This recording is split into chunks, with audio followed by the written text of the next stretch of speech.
সারা দেশে জ্বালানি তেলের সংকট এখনো কাটেনি। ফিলিং স্টেশনগুলোতে দীর্ঘক্ষণ অপেক্ষায় থাকার পর গ্রাহকরা জ্বালানি তেল পাচ্ছেন। কোনো এলাকায় পরিস্থিতি সামান্য উন্নতি হওয়ার কথা বলছেন ক্রেতারা। সহকর্মীদের তথ্য ও ছবিতে বিস্তারিত। বরিশাল নগরীর ফিলিং স্টেশনগুলোতে দীর্ঘক্ষণ অপেক্ষায় থেকে জ্বালানি তেল নিচ্ছেন গ্রাহকরা। এরই মধ্যে জ্বালানি তেলের দাম বৃদ্ধি পাওয়ায় যানবাহনের ভাড়া বৃদ্ধি পেয়েছে। যাত্রীরা জানান, আগের চেয়ে ৫ টাকা করে গাড়ি ভাড়া বাড়ানো হয়েছে। ৫ টাকা বাড়াইছে মাথা পিছু, ২০ টাকার ভাড়া ২৫ টাকা। আমার মনে হয় যে খুব বেশি এক্সপেন্সিভ না। শিয়া বাটার ও ভিটামিন সমৃদ্ধ লিলি বিউটি সোপ, তারুণ্যময় উজ্জ্বল ত্বকের জন্য। রাজবাড়ীর প্রতিটি ফিলিং স্টেশনে গ্রাহকদের লম্বা লাইন থাকলেও কিছুটা ভোগান্তি কমেছে। চাহিদা মতো তেল পাচ্ছেন ক্রেতারা।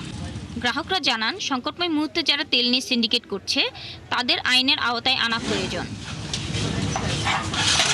মানিকগঞ্জে ৩-৪ ঘন্টা সিরিয়ালে দাঁড়িয়ে থাকার পর চাহিদার তুলনায় কম তেল মিলছে। সবগুলো পাম্প একযোগে যদি তেল দিত, লাইন ছাড়া তো আমরা তেলটা নিতে পারি।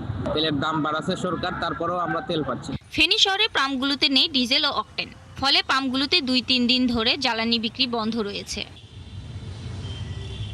তবে পাম্প মালিকদের দাবি কিছুটা ভোগান্তি কমেছে। সরবরাহ ঠিক থাকলে সংকট তাড়াতাড়ি দূর হবে। তো গতকালকে আমি যে পরিমাণ ভিড় আশা করছিলাম ওই পরিমাণ ভিড় ছিল না। মানুষের ভিতর থেকে আস্তে আস্তে প্যানিকটা হয়তো দূর হচ্ছে। আমাদের তেল দিচ্ছে, এখন তেল দিচ্ছে না, মানে আরো ৩-৪ দিন পরে তেল আসবে। এদিকে ব্রাহ্মণবাড়িয়া জেলার ১৮টি পাম্পের অধিকাংশই মিলছে না অকটেন ও পেট্রোল। কালোবাজারে জ্বালানি তেল বিক্রি হওয়ায় সংকট কাটছে না বলে অভিযোগ করেছেন গ্রাহকরা।